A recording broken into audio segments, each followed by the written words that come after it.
Oh, hello, children. I didn't notice you. Take a seat by the lemon tree. I have a book right here. I'm going to read you all. Oh, someone's whispering in my ear. The towers have fallen. Maybe I need to get up now. Welcome to Respawn Name Fire, the Kick-Ass Reverend Game Podcast. Ralph Idiots. I'm one of your hosts, Adam, pretending to be George Bush in 2001. Michael Gumbert. Why did I say my full name? Remember George Bush was reading the kids? It's a wild clip. Today we have with us Chad. What's your favorite phrase in Spanish? Michael Ennis. My favorite phrase in Spanish is "Yo tengo huevos más grandes de un toro," which is "I have balls as big as a bull." Ooh, I like it a lot. We also have with us from 30 feet underwater, Alex. What's your favorite phrase in Spanish? Cocina. Yo no me gusta the floods. There we go.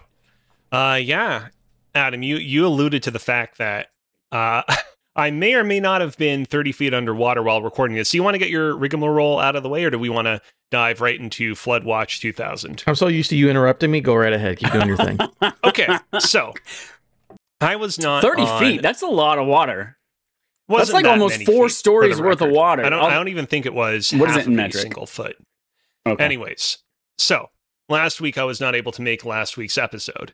Reason for that being was the middle of the day Sunday. I was tapping away on my computer, working on various things pertaining to Cosbear's cooking. Mm-hmm. And in the week leading up to that moment, we had known that there was an issue with our washing machine.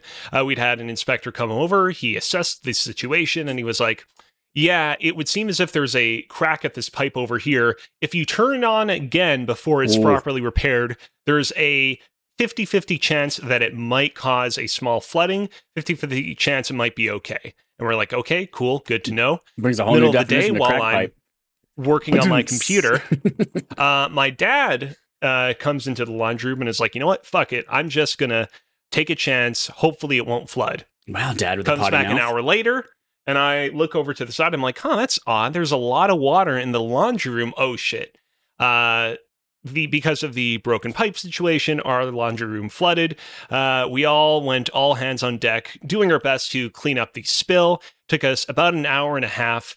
The damage was not tremendous. Thankfully, there were a lot of things in the laundry room on elevated platforms and whatnot. Not a lot that we had to immediately toss out. And as a whole, from this entire fiasco, this isn't a GoFundMe situation. We're pretty good. It's really just time that we've lost more than anything. Because it's a basement, were you fortunate enough that it was like cement floors or something like that, rather than... We have cement floors in the laundry room where the floodings originated from, let's put it that way. And the room that I'm in right now has like a cork floor that doesn't really absorb a whole lot of water. It's a good stuff. And so it's a good stuff. Cork flooring.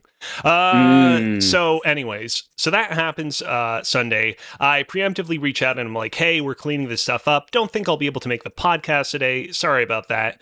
I went out, buy one of those big industrial fans. We spend the entirety of Monday and Tuesday continuing to clean up in there, fanning it all out, letting it all dry.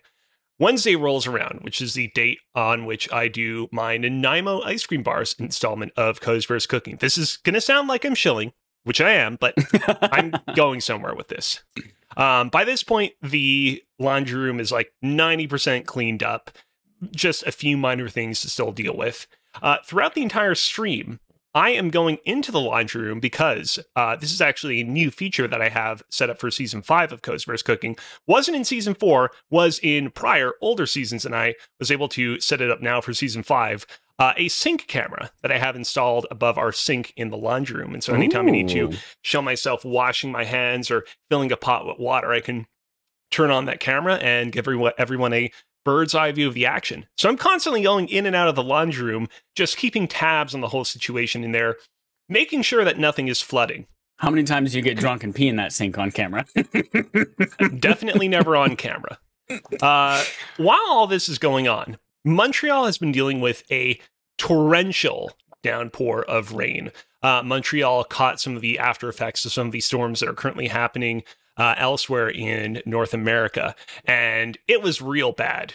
So much so that multiple times in the stream, I'm like, hey, you can probably in the background hear the like pump system in our house going a little bit haywire. I don't know if we might deal with a power outage. Nothing happened. Nothing happened during the stream. The stream went off without a hitch. I, take off my apron. I'm lounging around on the couch for like an hour after the stream's done because, those are very tiring and I need a little bit of me time to just decompress. Eventually, an hour goes by. I'm like, okay, let's get up. Let's put all the food away. Let's, clean up the table, do all my post-stream stuff. And I put one foot forward and I'm like, that's odd. Why is my sock a little bit wet? And very quickly, oh no, there's been another flooding. This time, not because of the faulty pipe connected to our washing machine, but because the pump system in our basement that is supposed to prevent our basement from flooding in the case of a torrential downpour has basically broken. And this time around, last time the flooding happened, it was just pretty much contained to our laundry room. This time around, it basically spread to every surface corner of our basement. I shared a video with you guys that kind of gave you a first-hand look at what it was like. I didn't share it on Twitter or any other social media because some of my other family members were involved in those videos, and I didn't want it and to... your feet were naked. You don't want to put your naked feet out on the internet. I don't want to give away the dogs for free. I was like, I'd rather kind of keep this to ourselves. That's wild that you had two floods in 4 days that were completely unrelated in cause. Yeah. That's... Whew. Yeah, and like with the previous flood, nothing severe was damaged. The one major loss that we suffered from the flood was, I don't know if you remember, but there was a box wall over in the direction in which I'm pointing that had like a bunch of video game boxes that I had piled up over there. So here's the thing. We ended up having to throw that out because the base of it got water damage and then the rest of it wasn't able to be supported up anymore. I'm not too upset that we had to get rid of it because the whole reason why I built that box wall in the first place is because I wanted to use it as a background in these sorts of streams. And no matter what configuration I've had in the basement, I've never been able to configure it so that I have my camera pointed showing the box wall in the back. And so it's not a big deal that I ended up ultimately getting rid of it, but that's one of the casualties. But yeah, it's really... You could take a photo of it, use your green screen, and then make it behind you. I'll definitely figure out something to do with it. We'll have ourselves a proper Viking funeral for it at some point. But yeah, it's not been like a tremendous loss of money. We didn't lose a whole lot in these series of floods. It really has just been time. This past weekend has been very busy of us trying to get back to a sense of normalcy and completely clean up everything that you see in back of you. There's still a lot of work to be done that you don't currently see on camera. But yeah, that has been the current situation. That's wild. I would just cry and then just lay down face first into the water and let the water fill my lungs. Definitely didn't quite come that close, but there are definitely some very touch and go moments. What you don't expect about this kind of situation is when both floods were happening, I was like pretty level-headed. Even during the second flood, I was like, this is a big situation, but we're just all in this together. I'm going to do my best to get as much water out of our house as fast as I can. And then it's only after the flood was contained and I kind of looked around me and realized how much work I still had left to do that kind of the creeping realization creeped in. And I was like, oh man, this is a lot. Ooh, catch us live on twitch.tv/Athletic. It's Sunday evenings at 8:30. It's normally not this depressing, by the way. Normally we're a bunch of giggly chuckle fucks, but today we had to talk quite about a bit some already real shit. this episode. I don't know about Adam. I've been having a good giggle. Over there farting to himself. Yep.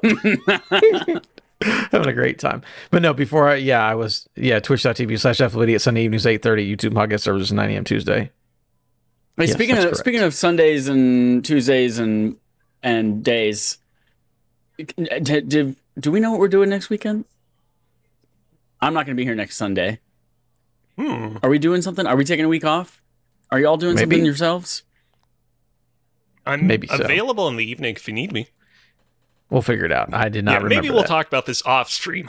Let's talk about it right now. No, Let's do it. Joel's not going to be here either. Oh yeah, that's right. He's staying at his home. Actually, he'll be back home because I will have left and he will be there ready to go. So he might be here if y'all want to do that. We'll figure it out. You can call Santa too. Santa's free. It's the middle of July. Santa Maria is doing. There's only one quest today, only one story really that's going on. And this isn't even really that huge of a thing, but here we are. It is summer. You notice in summertime, not a lot of stuff happens. Well, it does get hot. My glasses have been fogging off for like the past half hour. Fogging off? Stop it. Fogging off. Ooh, that sounds like a British euphemism for masturbation. I'm going to go fog off back here in the phone booth. Oh my God. Explaining the Game Pass changes. Andy Robinson, VGC. As you might have known if you were on Twitter, there's stuff happening with Game Pass. People were like, oh my God. So I'm actually here to explain what actually happened. Okay, tell me. Because here's the problem. There was a leak. Microsoft is raising the price of Game Pass and introducing a new subscription tier that does not include day one releases. So what happened was there was a bunch of leaks from like Windows Central and stuff, and people were editing tweets 100 times, and it seemed very confusing. I think the problem is if you're going to change your services, maybe make a press release so people know instead of having people guess what you're doing, because it seems silly. So here's how it actually all breaks down. Prices are going up. There is going to be a tier that does not have every day one thing, but let me explain how it goes. So from July 10th, so starting now, the platform holder's top Game Pass Ultimate tier, which includes PC Game Pass, day one games, backlog, catalog titles, online play, and cloud gaming, will increase to $19.99. So Game Pass Ultimate is the same, a couple dollars more expensive. PC Game Pass will increase to $11.99 and includes all current benefits, including day one releases. Microsoft said starting last week, it will retire its Xbox Game Pass for consoles for new users. They will soon be replaced with a new $14.99 standard tier, which will include access to back catalog games, online play, and not all day one releases or cloud gaming. Quote from Microsoft, some games available with Game Pass Ultimate on day one will not be immediately available with Game Pass Standard and may be added to the library at a future date. Users currently subscribed to Game Pass for console will be allowed to maintain their subscription, including access to day one games. From September 12th, you can only stack up to 13 months at a time of Game Pass for console. And Game Pass Core, which is the Xbox Live tier, will increase its annual price to $74.99 instead of $59.99, but will still remain $10 a month. So, what Microsoft did was it said, hey, let's do the same shit that Sony did and confuse the tiers, but basically there's a $10 tier, a $15 tier, a $20 tier. If you thought it was difficult to know what was included with PlayStation Plus, Essential, Extra, and Premium, just wait till I tell you about Xbox Game Pass Core, Standard, Ultimate, PC. Oh, man. Woo! It's wild. Basically, $9.99, you get a bunch of games, you get online play. $15.99, you get a bunch, even more games, online play. $19.99, you get everything. Right. Basically, and PC Game Pass is included with like two of those tiers, right? With Ultimate, or you can do PC Game Pass by itself. Yeah. So there you go. But again, the leak was like, what the fuck is going on? There's like 100 tiers. Nobody knows what's happening. People were saying that Netflix, it makes more sense. But yeah, no, we figured it out now. One of the like early emails I saw that the leak was referencing, I can't remember who it was, someone from The Verge, I don't know. Somebody was referencing it, and like the early leaks on Twitter was also not an American US dollar account. Yeah, like, hey, we're going to $22.99, and they're like, keep in mind, this is Canadian money or whatever, or Australian. Yeah, so it's not real money. Yeah. So it's impossible to know. This is, yeah, this is the way the world has to move. This day one games, especially. Yeah. Well, first of all, has this been answered? Because I know the question came up shortly afterwards. Does day one games only refer to day one Xbox published games, or is it like if Lies of P comes out in day one Game Pass like it did, is that also not included in your No, so all we have is some games will not be available day one. My guess is Call of Duty. So pay more if you want Call of Duty day, if I had to guess. Right. If I had to guess, but no, we have not said specifically. Which would square with a lot of what we heard before Call of Duty was announced for Game Pass, with how there was so much indecision of, do we want to go the Game Pass route with this game, or do we want to keep it off? Mm-hmm. This feels like, okay, this is the compromise with getting it on there. Also, it's funny that, just because this happened to me a long time ago, that you can be grandfathered into Game Pass if you just had the console tier, where you just got the console, everything day one, you can technically be grandfathered in. Because I remember having an iPhone unlimited plan that they didn't offer for like 11 years, and they were like, never cancel this plan because you will never get this again, my guy. So that's just funny. He grandfathered into this, but yeah, I mean, like it sucks that prices go, but you know what hasn't gone up? It has to. It is what it is. It has to. It's first of all still a wildly great value at $20 a month for for what you are getting, and it is only going to get more valuable next year. We saw at like that Xbox conference last month was fucking 10 out of 10 banger city, and there is so much great shit that is finally coming to give you value for your Xbox subscription, and to have like Xbox as a publisher that like that shit costs money. So yes, it had to happen. It's still an incredible value. And I think I know people are going to freak out at like $19.99. That's such a big increase, especially if you consider year over year that 1 year ago it was $14.99 and now it is $5 more. That's like a 35% price increase, but it's the needed, necessary thing for all of your people to continue working in the industry. This is, it's gotten me wondering. We're purely leaning into the realm of pure speculation at this point, but eventually we will hear more about the Nintendo Switch successor. And when we do, I mean, it's not impossible that we might hear about Nintendo GameCube, Nintendo Wii, 3DS games coming to the system as part of Nintendo Switch Online. And if that happens, will we get yet another tier, expansion pass, plus or whatever, and how much that's going to cost? Because right now, I mean, it's pretty affordable, but also you're getting pretty old games across both the original and expansion pass. So it's going to be interesting to see how Nintendo fares against its competitors next generation. Yep. Also, I will say, last little bit of information. So I don't know if it works with Netflix, and I don't know if it works with the streaming services, but I know if you have the online services for Xbox, for PlayStation, I believe Nintendo, there are websites and countries where you can buy 3 to 6 to year-long cards for like a third of the price. So just be aware, if you have a friend who lives in Britain, or if you go to cdkeys.com, maybe I've already stacked up on half the price for the whole year. So just a little head out there. If the prices are a lot, there are ways around it. That's our one story, though. So I guess I'm going to move on to, who do I want to go to? Alex talked a lot. Chad, what's going on with you? What's going on with me? I'm perusing Xbox's website right now to see if they clarified the day one thing. I don't think that they do. They're not going to clarify, which is really frustrating because it just says Ultimate new games on day one. Mm-hmm. PC new games on day one, but then it's just water break. Be right back. Do your thing. The thing is, it does say some, so my assumption is the sum is Call of Duty. If I had to guess, I don't think it would be Lies of P on day one. Does not say some. Yeah. Well, it was in the support page. I could find it for you. But anyways, okay. Yeah, that's wild. So now they're going forward. You know, when they have a conference or something like that, and they're like coming day one on Xbox Game Pass. They're like, well, and you got to talk about that differently and clarify. Is this coming day one to all Xbox? Coming day one to Xbox Standard and Core and some of PC and also Ultimate, but not the old one that you're still subscribed to somehow. Xbox Live Arcade required. Very good. Yeah. What have I done? What am I doing? There's a lot of things on surprise here. Played. I just looked at this thing and was like, who added this stuff? I did. Surprise. Yeah, surprise, played more Destiny 2. I am playing more Rebirth. Oh, I'll save that for a second for Alex when he gets back, because he's going to get even more frustrated. Your boy is moving up in the world. Beat Saber. We've known for a while that I'm a Beat Saber prodigy. And that we all knew. I got my Beat Saber degree, PhD, when I was only 14 years old. And then, you know, it's just been from there, just Beat Saber. Everyone's trying to get me an honorary degree in Beat Sabering. I am now dipping my toe in that Expert Plus tier.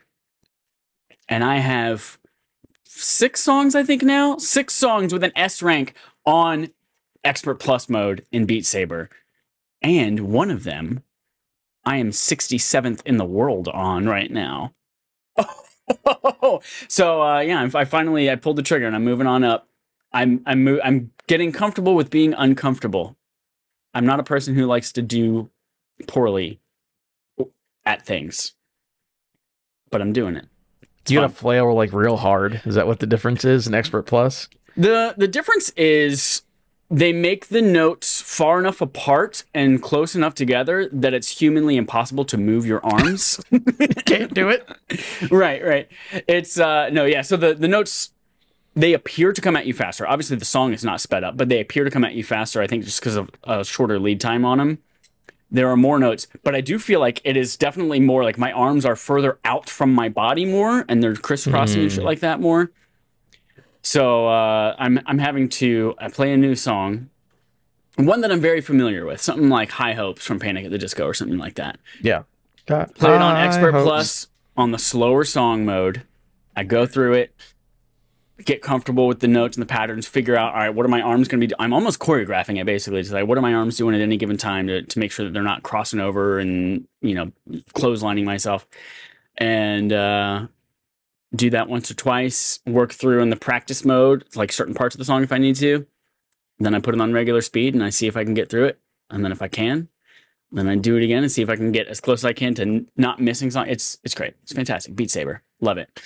Beat Saber is a game that I very briefly got into on the original PlayStation VR, and I had a lot of fun with it. Like I probably logged more hours into that game than any other game that I played on the original PlayStation VR, but I will say was never able to figure out how you could conceivably like platinum the game, because to get the platinum trophy, you had to complete certain challenges where you have to deliberately stay as still as possible, or like, yeah. What I remember is it's sort of like you have to like beat the various beats that are coming your way while moving your arms as little as possible. And I found that to like be physically like almost impossible. That's when you have to get real good with moving your wrists. That way the controllers don't travel. You just do this with your wrists a lot. Obviously, people have platinumed that game on PlayStation. It's attainable. I did. But like, I did. Oh, really? Yeah, I platinumed it on PS4, and I have every trophy except the Play for 24 Hours one on PS5. Oh. You just got to be good. Well, you got to have your 14-year-old doctorate in Beat Saber. That's what you got to have. Maybe I should give it a second chance and lug out the old PlayStation VR one of these days. Cozy, I saved this for you coming back. Rebirth. I'm playing Rebirth still. Oh. I'm almost 80 hours in. I am in the basement of the Shinra Manor right now. Little Kate sipping around. I will say 80 hours in, like I was definitely not 80 hours in when I got to the Shinra Manor. So like, you've not beaten this game. It's clear that you're not going to still beat this game for like many more hours. But I mean, clearly you've been taking your time and doing a lot of things that I did not do on my own playthrough. I cleared out everything. I mean, I do respect that. You do have my sign of respect. I've even I've now beat every single Queen's Blood character, Queen's Blood player, except for the final one with like the weird ass secret and all that kind of shit. So he's next on my list. As soon as I can fast travel again out of this Shinra Manor, I'm gonna go fight that, figure out what's going on with this Queen's Blood shit. Yeah, I'm still loving that game, still chipping away. And what else is on here? PGF. Oh, I'll save that. Have you been spoiled, by the way, to the way that the game ends yet? I have not. No. I mean, really? I played the original game, but I have not been spoiled as to... And I know where this one ends, and I know where the original game, what happens at the end of this part in the original game. But no, I have not been spoiled on the rest of it. That is kind of amazing, considering like how rampant spoilers have been over the past few months. I just have a PhD... Beat Saber at age 14. Okay. I'm amazing. Here's the other thing. I played CC. That's Concord. Concord Open Beta was this weekend, is still, I don't know how long it goes on. I don't know. But I played Concord. And what's Concord? That's that 5v5 Overwatch clone that is coming from, what is it, Firewalk Studios? That PlayStation first-party studio now. They are putting out this game. It is, they're talking about how it's going to be very narrative focused. Every single week, they're going to drop a new like lore video with characters interacting and shit like that. And yeah, Audrey and I played for about an hour yesterday, and we had fun with it. You play. There are a bunch of different characters to play. I feel like there were like 20 maybe. that you could have chosen from, each with their own very much, Overwatchy type skills. I played as this lady who could kind of float and drift along things and throw out little walls of fire and had like a flaming crossbow. I played as the big old robot that could suck things up and shoot things back. Didn't know how to actually do damage or attack as that robot. Turns out most of these characters I'm fucking awful at playing with. And so, yes, the suck me off robot, as Adam Gumby writes in chat. Yes. Yeah, I was terrible with most of them, but I did find my one character. Her name is Roxa or something like that. It starts with an R, and she is this character that can jump up in the air. She can even triple jump. 3 jumps, baby. And then she can hover in the air, and she has a missile launcher that when you're hovering, the missiles gain tracking capability, and she has like this slam the ground kind of effect from up in the air. I was fucking shooting bitches left and right with her, and I was cleaning house, having a very good time. When you reach level 6, you unlock a new mode. Right now there are 2 modes available. It was, basic deathmatch, whichever team gets to 30 kills first, or there was a trophy one where you have to go and actually collect, kill confirmed. You have to go collect the dog tag that drops or the trophy that drops from the person. Played that enough to get to level 6, which, by the way, progress does not carry over to the main game from this beta, so keep that in mind. And then you unlock a new mode that is a series of, I think it's up to 7 or 8 rounds or something like that until somebody gets to 3 or 4 of basically capture the flag. And it's no revives, so you die and you're out. But as soon as you win one of the rounds, you can no longer use that character anymore, and you have to pick a different character. And so I fucking killed with this lady right off the bat, and then it's like, can't use her anymore. And I was like, oh shit. And then we lost many, many, many times in a row after that because I was trying all these people I had never played before. But yeah, there are a lot of interesting characters. I haven't figured out the reason, like, you're leveling up characters, like they are gaining experience and leveling up, but I haven't figured out what that does at all. Like, I got to like almost level 4 with one character and seemingly nothing about her changed, not even like skins to unlock or anything like that. They have a weird system where you can unlock a variant of a person. So Lennox is the one that most people remember from the Concord trailer. He's the guy who loves hot sauce and is the alien guy with the weird tentacle whiskers. You unlock a variant of him, which is, in this beta at least, an identical person, but wearing pink clothes or something like that instead of wearing his orange clothes. And he appears as a complete second person on the roster for some reason. Interesting. But where I feel like that might come into play is in that mode where you can only play as one person. After you win with a particular person, you can maybe play as Lennox too. Lennox with the pink shirt. I had a pretty good time with it. I don't see myself. Overwatch is not my kind of game, really. Otherwise, I'd be playing Overwatch 2 for free right now. It's not my kind of game, really, and I don't feel like this is going to draw me in. The cinematics themselves at the beginning, there were 2 of them, didn't really seem to do anything for me. And it's $40, which is a steep price comparatively for a lot of other ones that are out right now that can give you, from what I understand, a similar experience. So I hope that this takes off and people realize that they really enjoy it and they had a good time with it, and that it kind of carves out its little niche in there, but it's not enough to bring me into it. After we played Killer Klowns together, I remarked on this podcast that, like, I'm not motivated to go back and play more of Killer Klowns by myself. But if one of you reaches out and is like, hey, want to play a couple rounds of Killer Klowns, I'm totally down to play it together as a group, as just like a fun game night thing. How do you feel about this game? Is this the kind of thing where, like, you're saying you're not particularly drawn to go back and play a ton of it, but could you see yourself hopping in no problem if we're like, hey, let's have a game night? I could, with the same caveat as Killer Klowns. If somebody wants to play Killer Klowns and they have it, fuck yeah, let's play. I'm down to play it. The problem is nobody bought Killer Klowns. We got our codes. Joel has his code, but nobody else that I play games with wants anything to do with a $40 Killer Klowns game.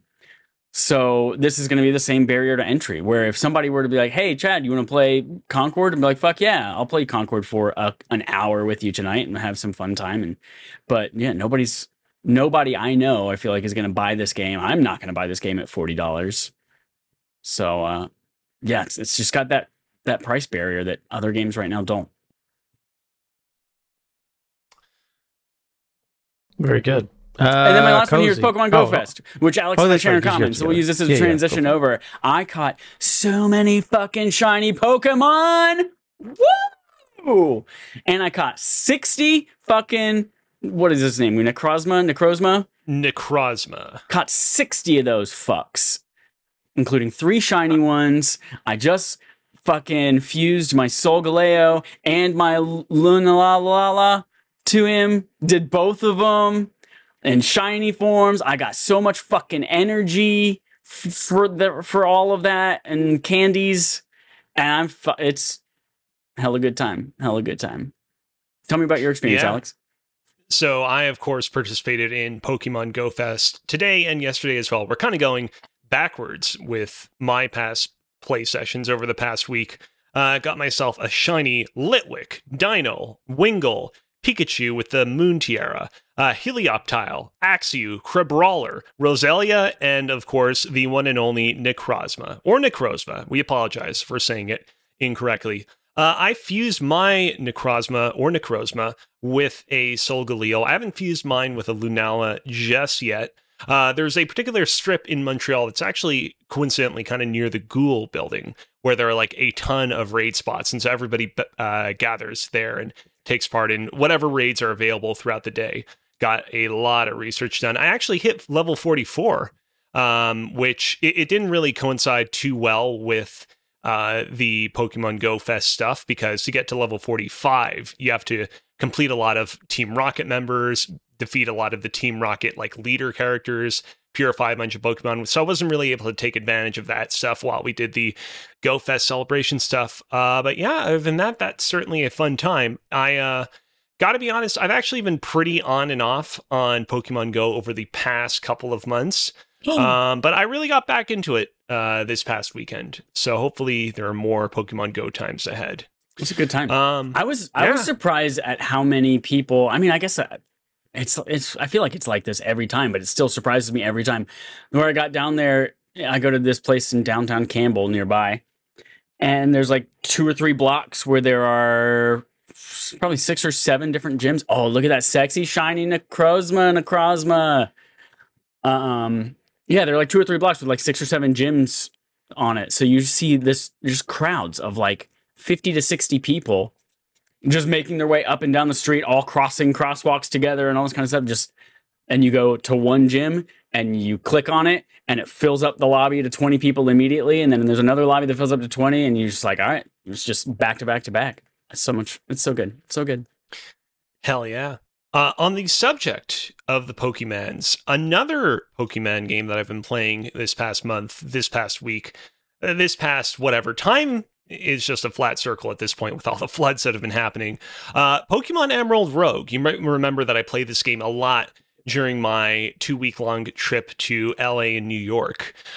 They just recently, at the beginning of July, released Pokemon Emerald Rogue 2.0, which significantly refines the previous version of the game and adds in a whole lot of new stuff. It basically feels like an entirely new game. I will say that, when I last talked about it on the podcast, I was like, yeah, this is something I'm having fun with as the kind of person that likes these ROM hacks of like the GBA era Pokemon games. If you're really into that sort of thing, then maybe check it out. I will say that with the 2.0 update, Pokemon Emerald Rogue is good enough that I would almost recommend anyone that is like a deep Pokemon fanatic check it out. I don't think it's for everyone, but if you're a Pokemon fan on that level, definitely give it a shot if you have a moment. Does it work with your version 1.0 save file, or did you have to start fresh? No, and that's the only thing is I had to start fresh. But when you actually jump into 2.0, like, it's understandable why the game has you start fresh, because there was just so much new content. The only thing is right now, I've admittedly not been in a mood where I felt inclined to play a whole lot of it, just because Pokemon Emerald Rogue, it was a right time, right place thing where I was on the road a lot, traveling through all sorts of cities. I needed something that I could play on the go and relax with at night at the hotel, and it served its purpose really well there. Nowadays, I've kind of been busy both at home dealing with the flood and also beating a couple of console games such as Tomb Raider 2013, which is our barf game for this month, and Rise of the Tomb Raider, which I jumped into right after, which is not the barf game for this month, but I'd never beaten it to completion, and so I figured I might as well tick it off the box as well. Beating it to completion, that's another euphemism for masturbation this episode. Yeah, I suppose it is. Rise of the Tomb Raider. I don't want to talk about I don't want to talk too much about either game because I want to save most of my thoughts for the Barf podcast we will eventually do on 2013. I will say, there's plenty to be discussed with regards to Rise of the Tomb Raider and the ways in which it lives up to the legacy of the series that it's continuing. I was shocked to learn that game came out only 2 years after Tomb Raider 2013. I knew that it wasn't like an incredibly long turnaround time, but like learning that game came out only 2 years after the 2013 game and that Crystal Dynamics also released the definitive version of Tomb Raider 2013 in 2014 is extremely impressive for just the level on which that game is operating. But they did not do the third one, right? Because they went on to go make Avengers after that? No. That was Montreal. That one was handled by Montreal. Gotcha. Which I have not yet touched, but I will eventually get to after I complete Rise, which I would have probably had Rise beaten by now, but the floodings unfortunately prevented me from doing so. The floods! It'll be very painful for you. Anyways, but those are currently in production. Again, very impressed with how much they were able to accomplish with this game in such a short period of time. It's funny to me because I feel like nowadays when we talk about how long video games take to develop, I feel like, at least for me, I tend to associate it as like a phenomenon that started in the PS4, Xbox One generation. And like, it's really only something that kind of happened like towards the end of that generation, leading into the PS5 and Xbox Series generation, that the pandemic then further exacerbated. But anyways. All right, very cool. I think that's everybody, right? No, what'd you do, Adam? Nothing. I was going to say. Not Jack. I played Killer Klowns today. Hey! That was fun. I had a good time. Hey, can I ask you a question, Adam? I thought this was already going to be out, so we could make this a little bit of a chat, but it's not already out, so we're going to make it a little chat anyway. Can you tell me, from a video game perspective, I am not a person who knows the difference in real life from NFL and college football, aside from they take place in different buildings. Some of them are academic. Some of them are money sinks that all the cities pay a lot of money to make happen. I would say they're all money sinks, but yes, go ahead. Yeah. So a college football game, you are freaking out about You are freaking out about it. Greg Miller's freaking out about it. Yeah. Matt's getting in it, I guess. Joel's getting in it. Dallas is, I don't know. Everybody's freaking out about college football. What is different from a gameplay perspective about college football from Madden, aside from you just don't know the people's names on this one because they're teenagers? So the difference is that a lot of people have more connection to colleges. Obviously, most people go to college or grew up around a college. Not everyone goes around a pro team, right? So there's more tradition, more things people care about. There hasn't been one for 11 years. And it definitely, again, so you're still playing. Okay, so it's like this, right? Like, you have games like Arma, which are like super simulator, fucking bullet drop, guns jam, all that kind of shit. And you have Fortnite, right? Both games with guns. One is just more fun and arcadey. College football is more having fun and arcadey. Again, it's still a real sport, but the way that it plays feels, again, there's more connection to it because it's like I can literally go to that stadium and sit on the street, and it's more fast-paced, more fun. Feels more like an arcade experience. Again, like difference between Forza Motorsport and Forza Horizon. They're both games about cars, but one is more have fun and dick around kind of an idea. Okay. I was thinking it was literally just a palette swap where it's like, no, these men are wearing your school's colors, whereas before they were wearing Seattle Seahawks. That's a team, right? Seattle Seahawks? Yeah, that is a team. Good job, Chad. Yeah, no, they do actually play differently. Like college football is like, you can have more fun, and it's easy to like drop 60 points on somebody in college, and like the pros that never happens. So it's kind of a thing like that. Okay. But yeah, by the time you listen to the podcast, I will have played it for 15 hours. So you guys enjoy that. And we might or might not have an episode next week to talk about. So by the time we hear from you about it, you might have That might put be 80 hours in. Yeah, yeah. Or you might be dead because you put so many hours into it without eating, drinking, or pooping. It'll be a way to go, and I'll be happy about it. But speaking about ways to go, Chad, it's my time. Segment from Adam Viridian City. That's to the theme of Viridian City. We're on the road to Viridian City. The Pokemon song from the anime that fucking slaps ass. It's very good. So what I've decided to do, obviously it's kind of known. Maybe I'm running a game show at the end of the month.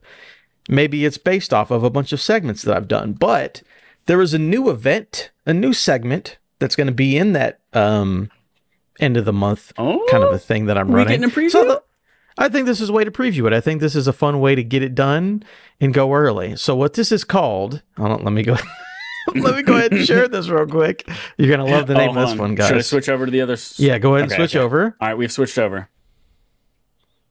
This new segment from Adam, it's Guess Who I Am.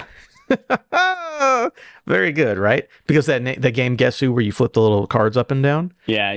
That's Guess Who I Am. By the way, I made this in Google Slides, or basically knock off PowerPoint, because that was the way that I decided to do it. So this game, basically, I'm going to show you guys an image of a video game character, and there's a theme around that. You have to, since it's an audio medium, I need you to explain what you're looking at. Okay. Even if you don't know the character, you need to explain what you're looking at. It might be funnier if you don't know the character. You need to tell me the name of the character and tell me the game or series, I might accept series depending on what it is, that the character is in. And basically, based off of that, you can earn yourself up to 3 points per round. We have 5 rounds. You try to earn the most points to win the game. Okay. All right. Are there any questions? I will say, you guys decide between yourself who goes first and who goes second, because so I do have 5 levels of difficulty. We call it out, compete kind of thing. Okay. Yeah. Each person has their own thing. So these are going to be random to you guys. So tell me who wants to go first, who wants to second. They lay where they do. It is what it is, guys. These are supposed to be random. Who won the last thing that we did? That was your how long to beat thing, right? Yeah, I think it was I the feel last like one Cozy won that. Cozy right? won that one, yeah. Yeah. So Cozy, you want to go first or second? I'll go second on this one. Okay. So Chad, you get the first set of pictures. So I'll tell you when it's yours. So again, explain what it looks like to me. Okay. Tell me the name. Tell me the game series. Whoever gives me the best explanation, I give that bonus point to for the round.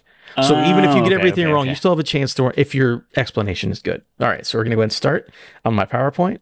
Chad is up first, correct? Yes. All right, Chad. Guess who I am? Who is this video game character? So remember, explain it for the audio people. Yes. Tell me the name, tell me the series, or the video game itself. So we're looking at a clownman, a man who is a clown. He is bare-chested. In fact, he has nothing on top of his, on the top half of his body, except for what looks like a brown leather harness and a pair of gloves. Actually, I can't quite tell if those are gloves or whether his hand is just in shadow. But he's hiding behind his back a metal knife that is either painted with some kind of red to represent, I don't know, his home team's college football colors, or it's blood. This man clown has the biggest, burliest chest and arms you've ever seen in your life, and then you get up to his face and it's painted like a clown, but not like one of those mimes or like one of those Commedia dell'arte clowns, like the ones that aren't funny that you're like, why did you spend money learning how to do that? This is one of those oh no, we are the typical clown that is a nightmare for you. And of course, above his eyebrows, up into maybe about 2.5 times the size of his face, he has flames coming out of the top of his head. Big old grin on his face, and he looks like he's trying to trick you to come over to him, and he's actually going to kill you. Oh, interesting. Okay, do you know who this character is in the game? This man's name is Will Arnett. Just kidding. It's Sweet Tooth, and I believe this specific image of him was marketing for the PlayStation 3 game Twisted Metal Black. Oh, it is Twisted Metal Black. It is Twisted Metal Black. Yes, wow. that incarnation of him. who is played by Will Arnett, who is voiced by Will Arnett in the Peacock NBC television show Twisted Metal. Do you know who plays I was going to say the body, but like, I mean, you're not wrong. It is the body. Weirdly enough, Selma Hayek. It's wild. It's Selma Hayek there with Will Arnett's voice. Very good. All right. Now, Cozy, I'm going to move on to you. Same idea. Give me a description. Tell me who it is in the game. And then after we go through both these, I'll decide who gets that 1 bonus point for having the best description. All right. You don't have to give me any bonus points for this one, by the way, but it was Samoa Joe. I mean, I knew it was Samoa Joe. I like wrestling. Yeah. You're not getting a bonus point I wasn't for telling that to you, by the way. I was that. Are telling you that down? to Chad. Are you talking down to me? No, I was talking down to Chad. No, I'm messing with you. Do you have Yes, a button that Mojo can is take great. away points? No, we can't program that. Cozy, here is your first clue. Ooh, here we go. Okay. So, where to begin with this one? I mean, what's funny about this one is there's simultaneously a lot going on, but also not that much going on. Let's start off. It is once again a man, a human male, but a much more diminutive man. I'm not going to say that he is this particular kind of person, but I feel like if you were to show this to someone out of context who didn't know who this person was, they would say, oh, is that a dwarf? Is that from a video game about dwarves? He kind of has that kind of stature, but he is not a dwarf. He is just a very short, sort of stocky man. He is currently wearing swimwear. He's wearing a polka-dotted bathing suit with white polka dots and the rest being red. And he's currently wearing a cap, with the letter M emblazoned on the top of it. Those are the only 2 articles of clothing that he's currently wearing. He has a big, large circular nose, 2 sets of large eyes with blue irises, and a lot of brown facial hair. Probably the most prominent piece of facial hair that he has is a large mustache, which I gotta say, not only is that a fine-looking mustache, it's the kind of mustache you could imagine this character just looking very off if he didn't have that mustache. It feels like an integral part of his design, the kind of thing that, say, if this character existed back in the 8-bit days, they might have added in that mustache intentionally because they felt like his sprite really didn't work in those days without said mustache. And yeah, he's currently hopping along through a shallow pool of water on a beach that extends out into a deeper pool of water. You can see a little island in the background. You can see some enemies and globes. We just need to know about the man. Further to the left. And yeah, the man himself, he has a very slight smile on his face, implying that perhaps he's enjoying himself in the sun. And yeah, do you want to know the identity of this man? Yeah, go for it if you think you know who it is. I'm gonna just take a blind guess, just a shot in the dark here, and say that this man is Mario. In some sources, last name Mario, from the video game Mario Odyssey, and this is, of course, voiced by Charles Martinet. One of the Mario games where, I mean, you have to say it was a Charles Martinet voiced Mario game because he no longer voices the character. That's true. All right, very good. I will say from now on, you don't have to go for 3 minutes on descriptions. We could do a paragraph. That's fine. For the bonus point, I'm going to give it to Chad because he made the joke about the clowns who are not very good, and he mentioned college football. Thank you. Very good. Can you guys have 4 points. Two things that struck me about Cozy's description of this man. Yeah. One is he said this man has a lot of facial hair and then kind of talked about his mustache as one piece of his facial hair. And that opened my eyes to the thought that, holy shit, eyebrows are technically facial hair. Technically? And that's wild. Because I was like, he has one piece of facial hair. How are you going to isolate this as like his most prominent? I was like, oh, fuck, no, eyebrows count as facial hair. They're on your face. Second, I can't believe you didn't mention his nipples, man. I was waiting for it. This benippled image was all the rage on the internet because this is the first time we've ever seen Mario's nipples. He's a sensitive man. I don't feel like we need to draw any more attention to it than has already been drawn to it, you know? Very funny. All right, moving on, Chad. This is your second one. By the way, if you haven't noticed yet, maybe this category, this game we're playing is Hot Game Summer. I'm bringing it back. I'm saying it Hot again. Game Summer. Love it. Maybe it has to do with people being, shirtless or being hot, as in fire. Whatever. Ooh, We'll figure it out. Maybe it's a sexual attraction. Maybe whatever you think it is. Chad, your Speaking second of Hot one Game Summer, is... you know people in Britain call swimming suits, they call them swimming costumes. God, I hate that so much. Dumb. I don't think so. Chad, your second one. And again, let's keep it to a paragraph on the description. Okay. Who's that? So we have a person with breasts and a buzz cut that is turning over their shoulder, looking back towards us over their shoulder. They look to be of some mixed race, perhaps. Maybe light-skinned black, or even, who knows, in this image, they're right outside of Jupiter, so they could be some kind of alien hybrid. Maybe. I don't know. They are wearing a long warlock cloak. You're just saying the words. It is purple and white with brass accents on it, on the gauntlets and everything like that. And this strong, powerful void warlock is Ikora Ray from Destiny. Very good, Chad. I'm going to go ahead and give you those extra 2 points on there. It is Ikora from Destiny. So the reason I remember I asked you to pick randomly, because some of these are very easy and you would know them very specifically. You just happened, Alex, to pick for him to do the ones he would know. All right, next up. Here we go. Who's that?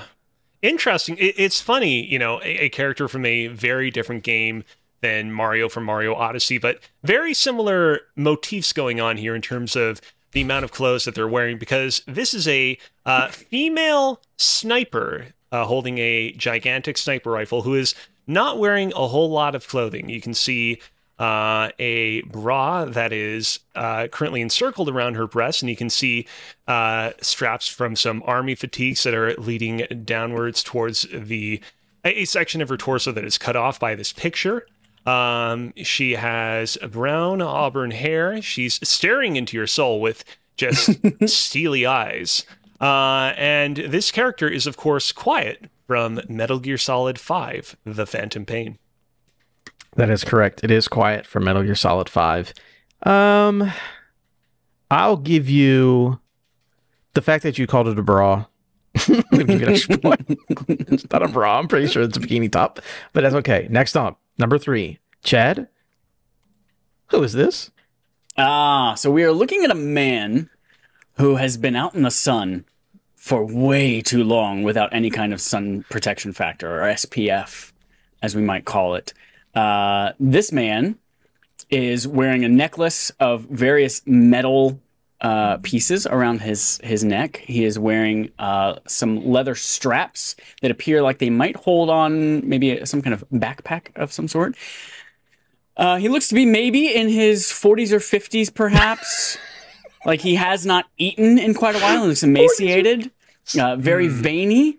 Very veiny, a lot of muscle, not a lot of fat on him. Bald with little poofs and tufts of hair in various places. But his most prominent feature is this set of goggles that he's wearing that seem to function as maybe both welder's goggles and maybe just regular sunglasses. And so they are orange with very, very circular lenses and seem to be held onto his face with some kind of metallic head strap. And this man is from the video game and movie series, the video game Mad Max, movie series Mad Max Saga Furiosa. He appears in both of these, but this is specifically from the video game Mad Max, and his name is, we're going to go with Igor. You do not know. He is. You did get the correct game in the series. I know he is the mechanic. Chum Bucket. Yes. Okay, Chum Bucket, the mechanic. That is him. Very good on the description and the what he is from. Cozy. Here we go. Who is this? Ooh. So once again, we have yet another individual, another human being that is not wearing a whole lot of clothes. Unlike Quiet, this person is once again back to having some summer fun at the beach. They are wearing A single red bathing suit, not polka dotted this time. It seems like it's just entirely uniformly red. It seems like it's leaning a little bit more towards a maroon, actually, if I gotta be totally honest. This man, who appears to be of Japanese descent, has a large bed of frizzy hair, kind of like brown, darkish brown in color, and he has a very interesting face. It's locked in an expression of both deep intensity, but you can also tell that this guy is just having fun out in the sun. This man is from Like a Dragon, Infinite Wealth, which released just earlier this year, and his name is Ichiban. Oh, that is correct. That is his name. It is That's Ichiban wild. from Like a Is it Dragon really? Infinite Wealth. Yeah, Okay. that's his name. Okay. So we only get the point if we get all the information correct, right? No. I give you per everything that you got correct. Oh, okay. You're keeping track of all of that? Yeah, I'm keeping track. okay. And the I was bonus gonna- point. Oh, go ahead. I was going to say real quick, I was undecided whether or not I wanted to take a stab at his other name, so I figured if I just say Ichiban, I know that I've got this correct. So I'll just Ichiban go. is what I knew. I'm going to give the bonus point to Chad, which means you guys are both tied up 7-7 because he said Chumbucket was 40 to 50 years old, and that gave me a chuckle.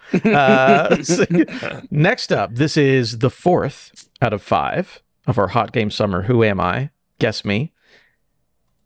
Chad, who is this? So we are looking at a barbarian, a woman who is portraying barbarian. She is appearing as barbarian. What is it when you're Cosplaying? Not cosplaying. Live action role playing. No. So she has paint on her face in a way that's kind of in streaks down her face, starting and often going through her eyeball area as well. And it is like either like a dark green, perhaps from this image, or like a black, maybe similar in appearance to one Mel Gibson in Braveheart. Okay. She has 2 horns, which from the way that her long wavy hair is obscuring their root, we cannot tell if they are in fact horns belonging to her skull or if they are perhaps horns on a headband for like a costume party. Could be either one. She is nude from what we can tell, with only the frayed ends of her unkempt wavy hair covering her nipples, I assume. If this beast were to have nipples, if those horns are actually built into her skull, maybe she doesn't have nipples. Maybe she can't be milked, Greg. Who knows? This woman has a dead stare that would make you think that perhaps she was portraying the hottest trends at Kohl's on display. But no, she is in fact alive and breathing. And her name, she is from Baldur's Gate 3, and her name is Megana. Chad, it is actually the succubus from Witcher 3. Oh, fuck. Okay. But you still have a chance at a bonus point, depending on... But again, we are on the 4 out of 5. These are very difficult. It is the succubus from The Witcher 3. Here we Alex. go. Let's do it. Who's that? Okay. So we have officially moved out of the realm of people having summer fun at the beach and or in Afghanistan. We're now looking at a Is Mario Odyssey in young Afghanistan? Japanese woman. Quiet. Metal Gear Solid 5 is in Afghanistan. Yeah. We're looking at a young Japanese woman with her very reddish hair up in a ponytail, who is basically dressed in what I can best describe to be a combination of combat fatigues and fighting gear. She looks like the kind of person that's ready to get down with her hands and fists and feet. It does coincidentally happen to have a short sword, a katana of some sort, on the back of her weird ass suit, but it doesn't seem like the kind of thing that she would necessarily wield in battle. It more seems ceremonial. What's particularly the thing that I'm most drawn to about this person's outfit is they have like this really weird thing going on where they have basically high heels that are like built into these shin guards that are connected via a series of straps leading up along their legs. It's really weird. Like, part of me wants to be like, it's kind of like a classic example of like sexist game design of like, oh, the female character has to be wearing heels, but like it's done in a really weird way. And this is a character from the Dead or Alive series, and I don't know who it is. I'm going to say her name is Ayumi. Ooh, it is incorrect. This is Kasumi. Okay. Specifically, this costume is from Dead or Alive 6, but you did say the name of the game, so I'll go and give you a point there. Gives you 1 point there. As far as description, I'm going to give it to Chad, because not knowing that it was a succubus at all, he did point out that it was a creature, and creature could potentially not have nipples. So I like that you did that. Yeah. This is beginning to feel like Mario Party rules, where it's like, you got the most information incorrect, so you get a star. No. He had clues not knowing anything. I did like you pointing out the high heels. What an insane thing to do for a fighting game. And we're moving on to our final round, guys. All right, this is the most difficult. I don't actually expect either of you to get these. Well, prepare to be amazed. Okay, Chad, who is this? Okay, so I'm gonna describe these images. It's the same person. I give you 2 images just because it is the same person. I want our audience, our audio audience, to understand that I am in fact looking at 2 images. One of them is perhaps looks to be promotional art, and one of them looks to be actual in-game still of this character from the front. I'll start with the one on the left, the actual in-game character from the front. We see a woman with a bob haircut. Not bob as in like a haircut you might imagine on a man named Bob, but it is a bob that is a style of haircut that comes down to, ends at about the chin on a woman, usually parted in the middle. She has bright orange hair and also bright orange facial hair as well, which are her eyebrows. Yeah. She is holding what I can only assume from the appearance is some kind of wooden toy called a clacker. Or if you can imagine, those rideable wooden horses. Mm-hmm. If you maybe had one of those that was an old duck instead, and you cut the head off of it, she's holding the head. But she's holding it as if it were a firearm, similar to how, as a young man, you might have run into the woods, grabbed a stick that had a curve to it, and pretended it was a gun as well. She also has on her back, looks like the hilt of some kind of blade. She's wearing a top that is a half jacket. It is a half leather jacket cut at the bottom of her rib cage, exposing her abdomen and belly button. And that jacket is actually notable for 3. You know how nowadays you'll buy jeans and they're like pre-ripped and they got slashes in them? Well, she bought her jacket with titty claw marks on it already. Yep. Like, she wanted people to think that she earned those titty claw marks, but she bought it that way. So you can see parts of her underboob exposed through those titty claw marks on her leather jacket, which she has zipped all the way up, though the zipper does end at the top of her cleavage, exposing just a little bit of cleavage at the top of that as well. The lighting in this game environment might lead you to believe that her outfit is maybe a brownish color with maybe like a yellow-green olive accent around the titty and vagina area. But if you were to look at the promotional image on the right-hand side instead, they are in fact black and green, more like a forest green or an emerald green around her titty and vagina area. And this is, of course, that's what I'm waiting for. Esmeralda from Dino Crisis. No. Not for any points, but I would have guessed that this was from Turok, actually. Very interesting. You both went dinosaur. It's actually Hawk from the Xbox original classic game that me and Jacob McCourt love, Brute Force. This is Hawk from Brute Brute Force. Force also has dinosaurs or lizard men or something like that, right? There are lizard men in Brute Force. Yes, there are. So no points on that, but we'll go ahead and move on to Cozy and see what he's able to do. Cozy, for your final question, who is this person? Ooh, okay. So we are looking at a demonic ass man. Now, I will say the layout of this one is interesting because with the previous character from Brute Force, you had her 2 pictures side by side. For whatever reason, the 2 pictures of this character are both diagonal. I guess they just fit better that way. Okay, so this is, as described, a demonic-looking human being. Definitely not fully human, but he still does have sort of a like human silhouette, you could say. Very ripped.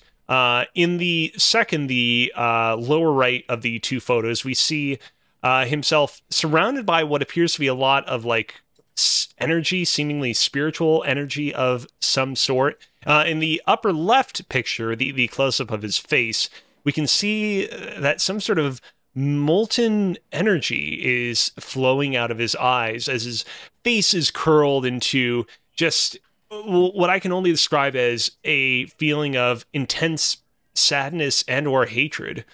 And just to very briefly go back to the lower right photo, we can see that he has giant claw-like hands and all sorts of odd spikes that are emerging from his skin. This guy definitely needs a doctor's checkup at some point in the near future. Oh, man. I am going to say that this man is... I'm going to say this guy is Mephisto from not any Marvel-associated game, but from the... I'm trying to think of like an obscure MMO. Let's just say Ultima, from an Ultima game. This is not Mephisto from Ultima. This is Lucifer from Dante's Inferno. Okay. Oh, the video game by Visceral and EA. Oh, this is interesting because the game is tied. And I don't want to feel like I'm favoring one person or the other. I will have a quick question for you, Cozy. Looking at our picture on the right, there's a pretty big thing you never mentioned, and I'm curious why you never mentioned it in your description. Very large, girthy thing. Yeah, you never I mean, the thing about it is like it's really hard to make out what's going on in the lower right photo. I was like, I don't want, because like here's the thing: whenever I'm in this sort of situation, you want to be careful because like you don't know if me pointing out his big ass longest schlongus might have the opposite reaction where you're gonna be like, "Ooh, Cozy, what a creep," pointing out his big old peen. So I was like, maybe I should err on the side of caution, because like, what if I say, "Oh man, he has a big old penis there," and then you're like, "Oh yeah," and part of his lore in the Dante's Inferno game is that he doesn't have a penis, and that's just your eyes playing tricks on you. You know what I mean? I didn't want to get myself into one of those types of situations. I understand. And no, the whole point is that he steals your girlfriend. He's going to fuck shit out of her. That's basically what Dante's Inferno is about. So yeah, no points there. Last round was tough. I think I've done this game correctly. As far as the bonus point, ooh, that's a tough one. Here's what we're going to do. Rock, paper, scissors, shoot, guys. I can't decide. Okay. Put your hands up on the camera. Go on, shoot. We go on shoot, right? Okay. On shoot, yep. Rock, paper, scissors, shoot. You can't count like that. All right, one more time. We both got scissors. Yep. Rock, paper, scissors, shoot. Rock, paper, scissors, shoot. Snippy, Chad got you. baby. Chad's the winner, 9-8. We had two false starts, so That's fine. He legitimately won. We got there. Very good. I pointed out the titty claws and the vagina, and you didn't even talk about the penis. I thought it's hot game. When I mean hot game summer, that's what I'm talking about. That is honest, my I segment. didn't even notice there was a penis there until you brought it up, and I was like, "Holy shit, that's a huge dingus." I looked for it specifically. I'm like, where's a picture of Dante's Inferno Lucifer's dick at? Because it's so funny. But yeah, so maybe when we do a game show at the end of the month, maybe that'll make a return in a different fashion. Did they censor that game on PlayStation? Because I know I beat that game, but I do not remember that donger. No, it's there the whole time. Okay. You just didn't see it? Like Cozy. I guess not. I'm penis blind. All right, that's everything for me. Which leaves us on to, I guess it's Cozy, your thing? What are we doing here? I don't know. Yeah. I figure we might as well close out tonight's episode with an installment of Cozy's Corner of the Week. Chad, can you play us the theme song? The segment's not KKK. I feel like posing a couple of non-gaming questions this week. Go for it. So I will let the two of you choose for me a number each between 1 and 19. It's the number of 13. Adam has said 13, and Chad has said... Can I also choose 13? I mean, sure, okay. 13. We'll do number 13 twice in a row. What farm animal do you think you could successfully care for over a single year with no prior training? None of them. They all smell like dookie. I had this conversation about horses the other day with a bunch of people who were on the wrong side of horse history. All farm animals smell like fucking garbage, and you can smell them from a mile away. And if I had to be near one for over a year, I would hang myself. Chicken. Yeah, I was going to say chicken's definitely easy mode. That Chickens are can't easy. be too difficult. How about the border collie that, you know, I was is going to wonder if the shepherd's- dog on the farm counts. he's on the farm, you know, herding the Oh. sheep. See, I view the dog on the farm as almost being like an employee of the farm itself. You know what I mean? You're not really taking care of it. I feel like I could, I mean, it's definitely a step up from a chicken, but I mean, I feel like I could figure out a pig if it was thrust onto me. I know that it's definitely one of those things where like you're in for way more than you expect because pigs grow big and are incredibly large and incredibly heavy, but I don't know. I don't feel like it would be unattainable. That would be good for you because then you would have access to truffles. There you go. That's true. Because they can Because sniff of out course truffles. we all know Montreal just rife with truffles, but nobody can find them. Well, So It's you need to Smoky go eat Meats. truffle. They got we them all over wouldn't the know. place. We wouldn't know if the Montreal was rife with truffles because how many pigs have you seen in Montreal? None. Exactly. Nobody's ever looked because nobody's had pigs there yet. Try harder. Yep. All right. And with that, we will read question 13 again. What farm No, you don't have to animal? do that. No. Do 12. Do 12. All right, here we go. This is a good one. What is a real life skill that you learned from observing it in media, be it movies, TV, and or video games? Or whatever else comes to mind, I suppose. A real life skill that you didn't learn firsthand. Right, that you learned from watching it in any of these media. What is the thing that I've learned? Chad, do you have any idea? I don't know if this counts, but does cunnilingus count? I mean, that is obviously like a go-to for this that obviously applies to so many people. It's like just learning new words, new definitions, things like that. But obviously that's not a very interesting answer. There's definitely a lot of vocabulary that I learned from the Pokemon games that I oftentimes would get the pronunciations of wrong. For whatever reason, for the longest time, I thought that item, I-T-E-M, was pronounced Imit. Even though it doesn't even make sense when you actually spell it out. You're a but kid, for right? whatever Yeah. reason. Yeah. Yeah. Yeah. That was like, I used to think it was called Chick-a-Flick and not Chick-fil-A, just because I was a stupid kid. Didn't want to read the whole thing. I was like, it's Chick-a-Flick, whatever that means. There was, For me, it would probably be how to do a dry rub. Okay. Read or watched that somewhere. Easy. Seasoning. Rub it in. It's dry. My vocabulary embarrassment is, you know, I am a big Harry Potter fan, despite J.K. Rowling, who hates trans people. And when I was young, maybe after the first movie, maybe I'd read a couple of the books at least. I had gotten to Prisoner of Azkaban, and I was like, I want to be a Dementor for Halloween. A Dementor. I want to be a can see how you Dementor think of that. because I had only read the word before. The movie had not come out to tell me how it's pronounced.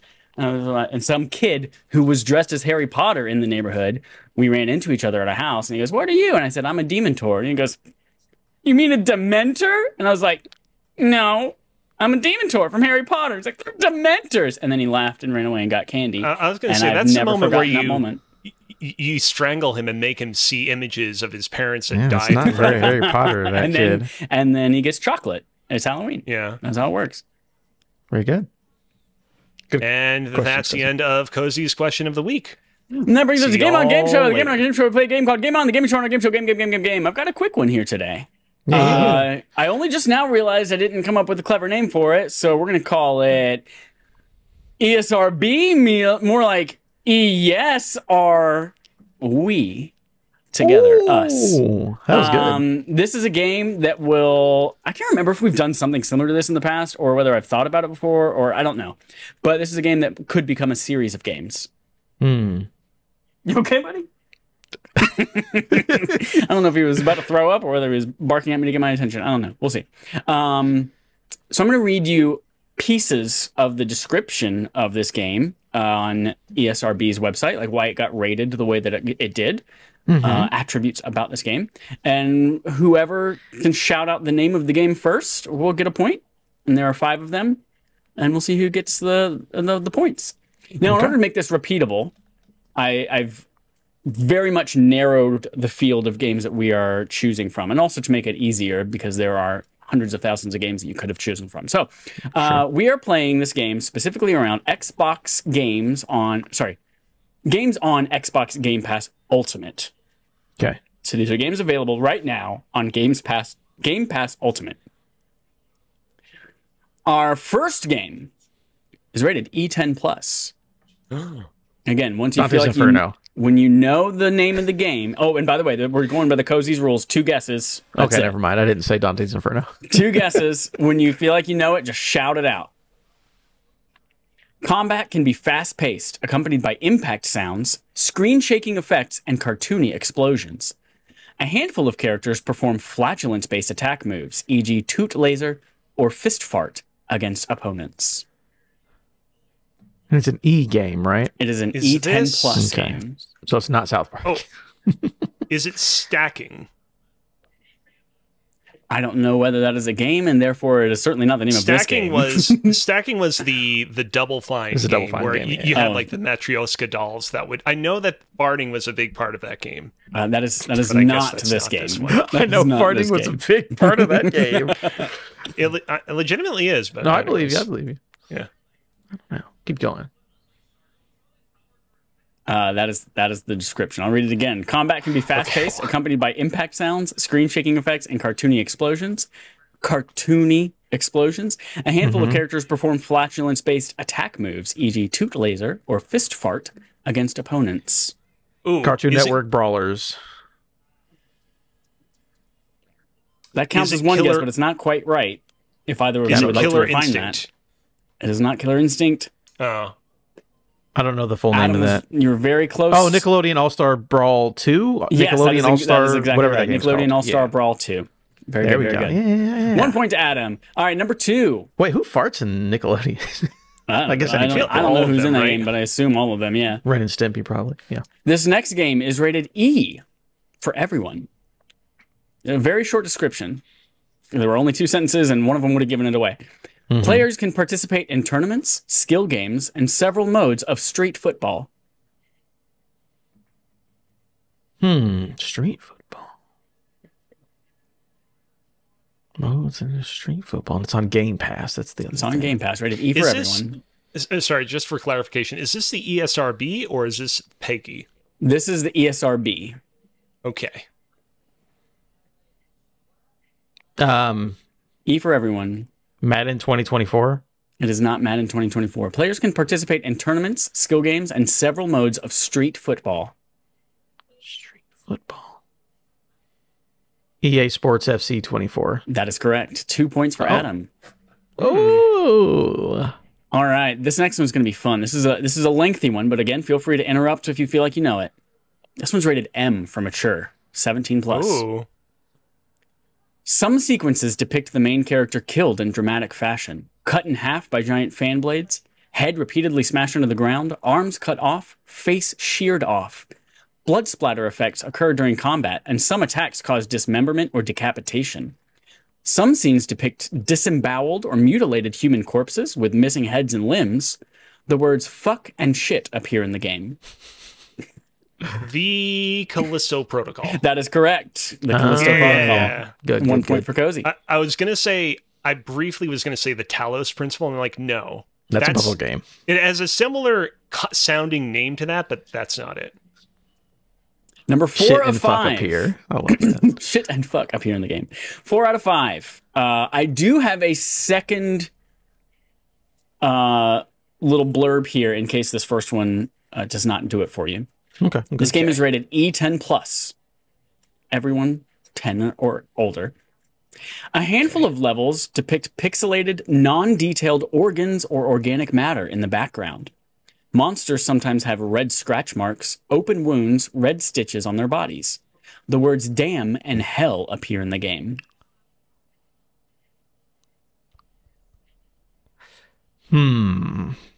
Damn or hell? It's E10. That's the question.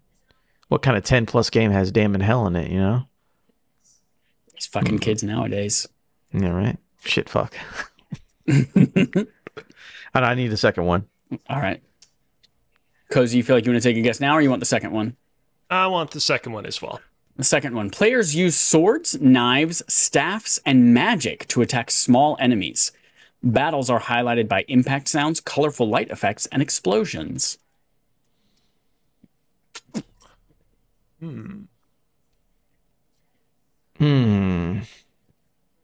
That's interesting. Oh, you know what it is? If I get this wrong, maybe Adam, you'll be able to get it. It's the game that you talked about on the podcast not too long ago, Wizardom or Wizardrum. The game where it's like the Doom style FPS, but you're a wizard. That is incorrect. Ah. I will give you a third hint. This was on our bracket for Game of the Year last year. Oh. It's on our I'll reread the clue here while you have that piece of information. A handful of levels depict pixelated,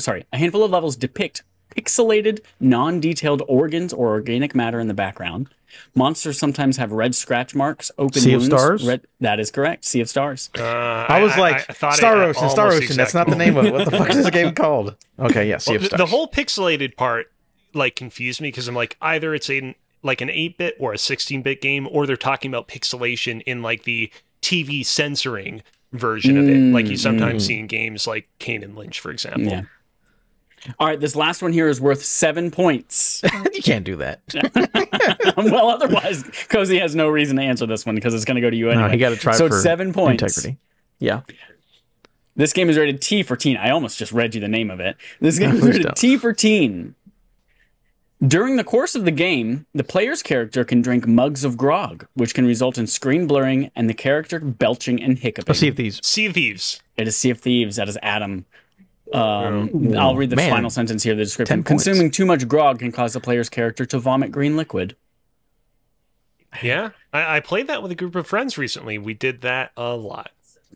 Congratulations, Adam, for winning our very first round of ESRB. More like ESR us. No, are we together? Yes, are we? Yep. Yes. Very good. That's it for Game on Game Show. That is it for this week's episode of Respawn Aim Fire, episode 361.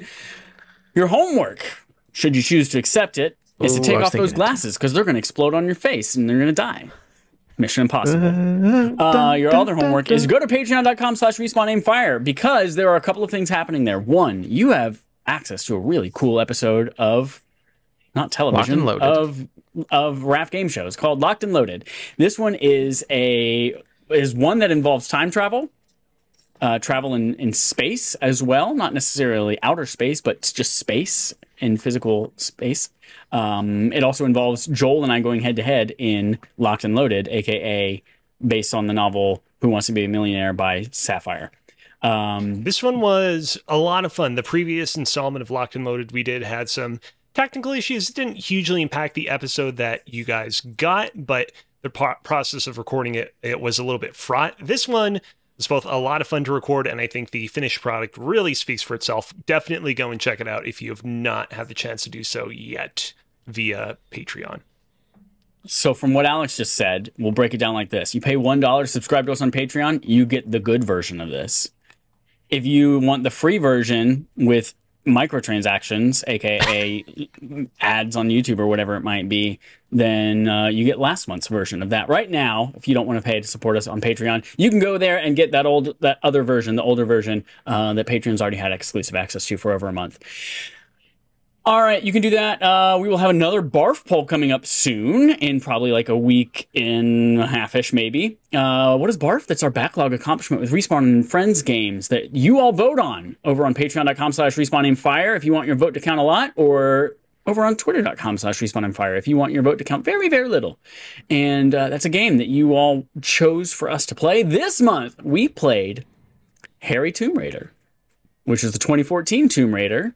Or you could play Helmet Tomb Raider, which is the hair is basically a helmet without any hair effects on it, apparently, because the 2014 Definitive Edition has all the hair. So the hair reboot of, I did not mean to say hair again there, but the hair reboot of Crystal Dynamics Tomb Raider series, that is our barf game this month. As you heard, Alex has already played it, and his thoughts are secret.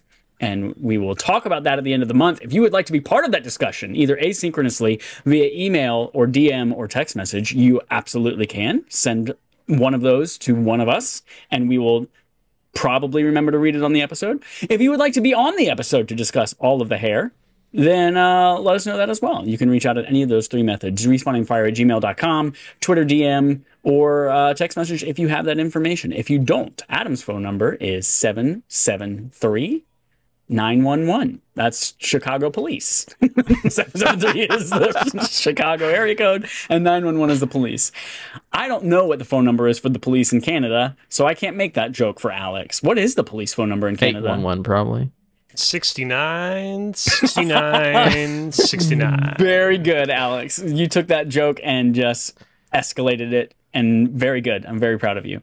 If you would not like to do any of those things, but you do have free time on Wednesdays at 8 p.m., 5 p.m. Eastern, right? Alex, what can people do at that time?